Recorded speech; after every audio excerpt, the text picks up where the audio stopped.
Hello and welcome to IDFC First Bank presents Leaders of Tomorrow Season 11. I'm Sunanda Jayasseelan. On the show tonight, I'm in conversation with MakeMyTrip, talking about why the domestic market is increasingly become a preferred destination for most Indians, talking about how they're really changing the way Indians holiday and travel, and how they have become the super app for travel. Trends and opportunities being discussed in tonight's episode. Listen.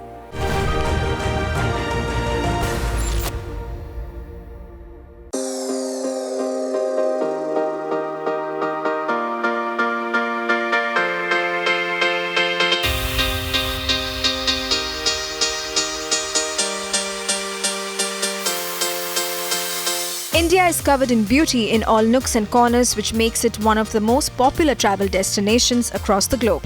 It provides heritage, culture, medical, business and sports tourism with the objective to develop and promote tourism in India, maintain its competitiveness as a tourist destination and improve and expand existing tourism products to ensure employment generation.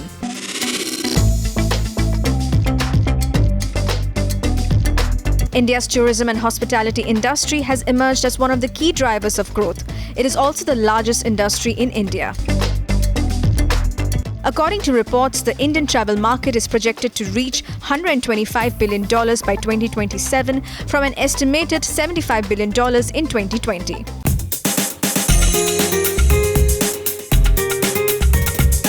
As per World Economic Forum's Travel and Tourism Development Index 2021, India is currently ranked 54th, and by 2030 it is expected to be among the top 5 business travel markets in the world. The sector will be driven by a rapid increase in tourist arrivals, increasing disposable income, and rising urbanization. As one of the fastest emerging tourist destinations in the world, India's travel and tourism sector will be the key axis of development in the coming years. And Leaders of Tomorrow caught up with MakeMyTrip, a pioneer in India's online travel space, to know more about the travel and tourism industry. Thank you so much for speaking with us here on this 11th edition of Leaders of Tomorrow. It's been a few years since we've had the chance to sit down with MakeMyTrip and really understand all the changes that are taking place in the industry. I want to start first by congratulating you. You've recently become a young adult. Thank you. A 23-year young startup. Yes. What changes have you seen really taking place in the past 2 decades? And have the last 2 years, in some sense, disrupted completely everything that the industry has known in the past 2 decades? Yeah, I guess thanks for having me, first of all. It's been a pleasure. It's been a pleasure. Yes, it's been a great journey over the last 2 decades. We just turned 23 on April 1st, actually All Fools Day, ironically. I think the overall industry has come a long way, to be honest, both from travel and tourism perspective and also from technology evolution standpoint. Given the fact that we've been an online travel agency model, technology has evolved quite a bit over 2 decades. If I look back what it used to be in, let's say, 2000, 2005, 6 time frame, it used to be pretty 1.0 back then, whichever way you want to look at it, whether it was an internet access device or the quality of bandwidth or the digitization. Sure. And as we all know, digitization has seen a clear boom in the past, say 10 years Absolutely. or 10 odd years, right? So it's been a great roller coaster ride in many ways, because just from a travel and tourism perspective, if you really just a quick sort of look back and see where we are today, you would see many macro events that could have positively or negatively impacted this industry. But the good news is that this industry has actually turned out to be far more resilient all the time, weathering all kinds of storms and coming out of it pretty strong, including the recent one, which was like a massive, macro negative event, if you will. Sure. So you're just saying digitization. I will come back and talk about that. But I want to talk about the big ideas for New India, and that's really the central theme that you were working with on the 11th edition. and ask for you to use this interview as a masterclass of sorts for our viewers to say, these are the 2 or 3 big ideas I want to call out in the travel and the hospitality and really the holiday space. Sure. First and foremost, I want to talk about digitization and really the impact that we're seeing and the changes that we're really seeing. And if you can talk to us on that. Yeah, no, absolutely. And let's talk about digitization first, and then we can come to the new ideas as well. Sure. See, in many ways, like I mentioned about technology evolution over the years, and we have reached a point where India today is actually at the forefront of all the new latest cutting edge technology evolution, if you will, and especially in the digitization space. UPI is a great example of that. I don't think any other country in the world has been able to reach to this kind of a level of payments digitization from peer-to-peer payment standpoint or from merchant-to-peer payment standpoint. So the stage is nicely set from a digitization standpoint because the foundational pillars are in place in terms of the technology, and then the government focuses there hugely in terms of just making those investments. We can only upgrade the technology from here. Absolutely. India Stack 2.0 is coming up with new ideas and new sort of additional features, if you will. In the private sector, innovation happening by the hour, if you will, right? So it's been a pretty exciting time in terms of just the accelerated pace of the overall digitization and the innovation that is happening in the technology space. Now, the moment that is sort of happening around you, it obviously gives a lot of opportunity in terms of new ideas. If I can sort of link the new ideas in the digital space or the technology space with what is happening around you, today is that there could be a bunch of ideas you can build on that. That could be on the supply side. There have been many problems that needs to be solved, and the new cutting edge technology, you could help solve the hospitality side, supply side issues, which is effectively to do with all the partners, all the ultimate, whether it's the hotel partners or let's say the airline partners. In fact, in terms of just the overall technology adoption by those partners have not necessarily been, sort of cutting edge historically. Not for any other reason. I think that just the focus and the attention that has been paid to this area has been limited in the past. So there could be a ton of ideas. I know all the partners are super excited right now to just get into increasing the investment in the technology space, and that presents huge amount of opportunity for people to just come in and help them, right? So that could be one sort of space where there could be new ideas that will come in and would absolutely excel. The only overall thing that I would say is that people shouldn't be worried about travel and tourism industry in general, because sometimes what happens is that you see a macro event impacting a particular industry maybe a little more than any other industry, and you tend to think about it. You become a little bit apprehensive in saying is this the space that is really interesting and encouraging or promising to be in or not. I can tell you the next 10 years or 15 years is going to be hugely positive in terms of outlook for the industry. And therefore, I don't think there should be any cause of concern out there. So people should just look for the right kind of opportunities and then go after them. In terms of some of the other ideas where in the industry that you could possibly look at, besides the digitization or technology interventions, it could also be sustainability.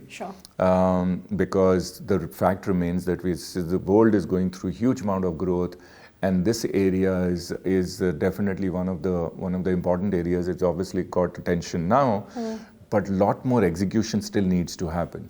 And there are areas that you can go into in the sustainability sort of domain and figure out new innovations and new areas where you can sort of make the difference. And maybe last but not the least that I would share, there's one very important area that is emerging in India for the first time. Globally it was there, and it's time for India to sort of get into that development phase as well, is the homestays as an alternative accommodation, or type of accommodation that is emerging from consumers' trend standpoint is quite positive.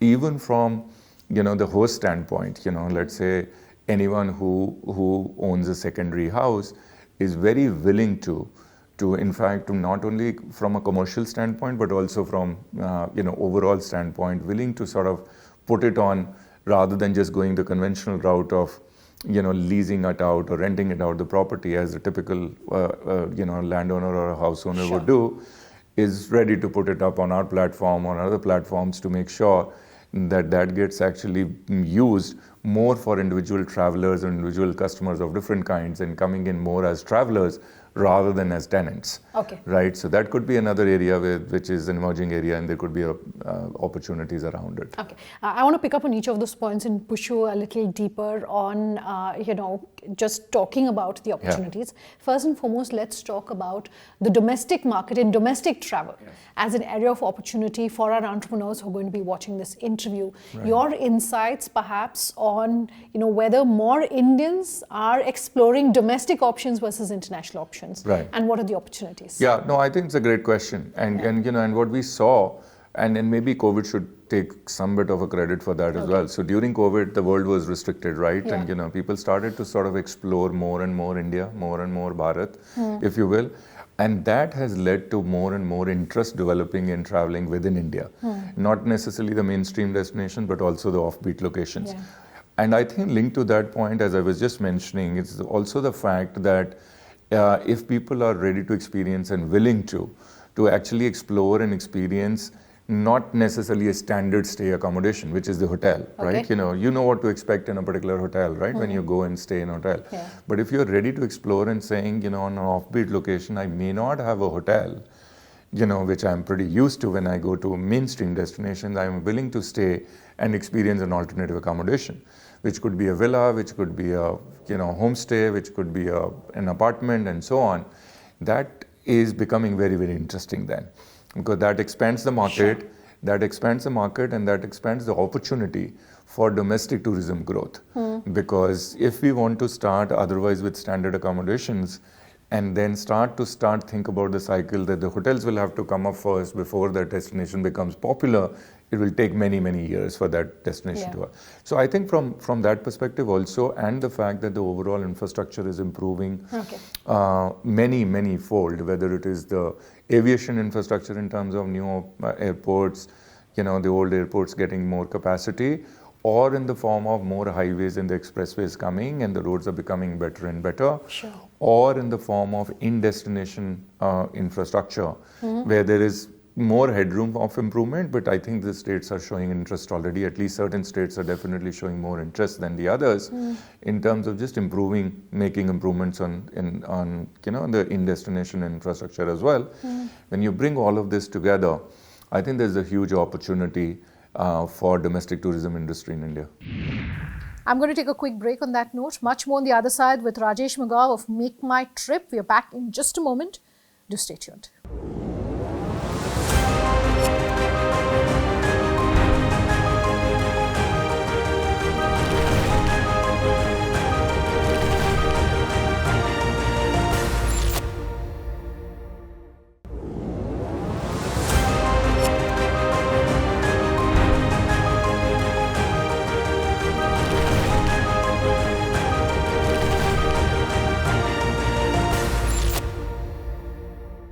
Welcome back. With us here on IDFC First Bank presents Leaders of Tomorrow Season 11.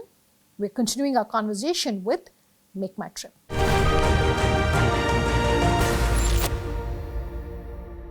So when you're saying in city and in destination, there's been improvement as far as infrastructure is concerned. What more needs to be done if we have to catch up with even just some of our nearshore, more popular destinations, if I can call it that? What are the opportunities perhaps for people like yourself to just create that awareness about preserving our culture, preserving heritage, about appropriate behavior perhaps, about the investments that need to come into these destinations? Absolutely. And I think there's a lot more that needs to be done, and we will, the industry, the government, and all of us will have to, including us, come together to be able to just sort of achieve this goal, if you will. And some of the areas that we've been consciously trying to sort of help is to, one, as you rightly mentioned, there's a lot of awareness that needs to be created. So a lot of people would know Shimlas and the Manalis and the Srinagars and the Kullu or any other mainstream destination, but not many people know that there will be 10 other destinations which are nearby in and around Shimla or in and around Manali that can also be explored. And that has started to happen. How are you then doing that? So I'll tell you one of the features that we have it on our platform. It's called Staycation, the nearby getaways. And we've made those improvements on our search patterns, where when people are coming to search, let's say people and I keep saying Shimla and Manali because they happen to be a popular sort of mainstream destination, or for that matter Goa. But Goa is a beach standalone destination, so there won't be anything nearby. But Shimla, because it's in the hills, in and around Shimla, there will be many, many nearby destinations that you could possibly explore. And similarly with Manali and similarly with the other hill station destinations. And we've started to aggregate a lot of content, create a lot of awareness, show the properties, have more properties there where people could possibly stay, give our consumers more and more options for them to be able to effectively and conveniently reach there, multimodal transport options, and so on. And also work with actually State Tourism Ministry to be able to just also give them sort of these insights that the people are beginning to look at all these nearby destinations as well. Sure. So what is that they should also do to sort of create awareness and also improve the infrastructure on ground? I think that's one area, because it starts with that, and more you end up doing it, then viral effect will come in. But I think the other thing that I think which will have to be led by government is also to, in many ways, expand capacity. Figure out a way, how do we sort of expand the capacity of the city to particularly take care of the loads of the season, right? The Shimla is obviously very popular during summer, and hill destinations, all of them are very popular in summer, but some of the non-hill destinations, even in Rajasthan, they could be, it may not be as popular in summer, but more in the winter. So during seasonality, while there will be capacity during non-season period, but during peak capacity, high season period, how do you make sure that you create maybe the temporary infrastructure expansion, or figure out a way to expand capacity to the next level so that you can handle more tourists, right? The moment you have that experience, all of it stitched together, you will definitely see people would look to actually go more and more domestic and more exploring domestic destinations, completely offbeat and so on. Because India is a large country. India does have plenty to offer. You mentioned about heritage. There are plenty of heritage properties that you could actually visit and enjoy. There's a pilgrimage tourism that happens hugely. I was in actually Varanasi just this last weekend, and I saw a huge amount of crowd there. And I was quite pleased to see the improvement in the infrastructure that has happened. Back in the years, it was a crowded city, a lot of people will come in, but the infrastructure was not that great. Things have improved. More and more we will do this. We will see, sort of travelers following the suit. Sure. One of the areas that I also want to discuss, we've been talking about travel, and I want to talk about how consumer behavior has started changing when it comes to stay. You were talking staycations, you were talking short holidays, etc. What other insights can you offer us as to how consumer behavior has changed, maybe post-pandemic? Yeah, sure. I think one of the other things that we've seen emerging for sure is that the number of trips a particular traveler or an individual will take in a year has increased. And it has increased from, let's say, maybe 2 trips, 1.5, 2 trips in a year, to maybe now 4 and 5 trips in a year. And it's a combination of short trips, like couple of short trips, like, combining the long weekend or taking a weekend off, and maybe combining it with, let's say, hybrid working, because you can, log in from an offbeat location as well, because you will have bandwidth and Wi-Fi everywhere pretty much. And then also planning, let's say, a family holiday during the summer vacations or winter vacations for that matter. Just from school vacation, linking it and combining it with the school holidays and stuff like that. So that is one of the things that has changed. I think what we've also seen clearly is that the duration of the stay, even for the longer holidays, I mean, I'd say more for the longer holidays, have also changed from, let's say, on an average 3 nights per trip to maybe 5 nights per trip now. So all in all, what we have seen is that I think people are looking to travel more. And I would say just one step above travel, people are looking to experience more, spend more and experience more. I think the generation is, especially the next generation, is moving from the old conventional wisdom or thoughts of, earn and save, and the discretionary spend has to be minimalistic. And then within that discretionary spend, there will be like 3 or 4 things that they would want to do, from an entertainment to experience, or the food and dining to, let's say, travel. I think it's lot more. I think the discretionary, out of the total pie, the discretionary spend has increased because people want to experience more. And maybe that has come out of the saving portion, right? I think that's really the emerging trend, clearly, as you see more from a consumer standpoint. Okay. Since you're saying experience, I want to pick up on that and dovetail it with my question on digitization and technology and the use of technology, in the sense that more and more people want personalized holidays. Yes, right? absolutely. How does someone who's as large as yourself then ensure that that need is being met as well? Absolutely. Again, a very good question. And we thrive on that, by the way, as a platform. Because just to give you some sort of background on this, right? So today, as on date, we will have about 65 million consumers who would have transacted with us live to date on all 3 brands. So we've got MakeMyTrip, GoIbibo, and Redbus brand. And there's humongous amount of data. And then everybody would have done multiple trips, etc. Right? So we would have data around preferences, which is the flight preference a particular person has. What are the timings that they typically tend to pick and choose? Again, for different customer cohorts. So the retail leisure customer would book differently and have different sort of booking patterns. Similarly, pilgrimage customer, similarly, business travel customer, and so on. So when you bring in all of this data to my mind is goldmine today. The first or the second important or first couple of important things that you could do based on just leveraging the data, of course leveraging AI and then ML on top of it, is to give personalized experience. So can I just pick up a particular individual? Let's say you are on our platform and you are a regular customer and your preferences are known. And can I just, next time you come on our platform, I show you exactly the kind of the preferences that you've shown in the past and show you those selected options rather than just showing you 50,000 options and then pushing you to choose. I think the whole thing or overall experience on internet buying is moving from just the simple convenience and selection to more personalized experience now, rather than just keeping it, only simple selection and convenience. And that happens only because of the data that we have. More and more you would see, we've been using it all the time, by the way, or the overall experience has been a lot more towards that. So there are many examples where at the end you would end up giving much more personalized experience and differentiated experience for every individual rather than everyone looking at just the same thing. Out of time on tonight's show. If you have any feedback for us, do let us know. Our details on your screens as we speak. Thanks for watching. Have a good night.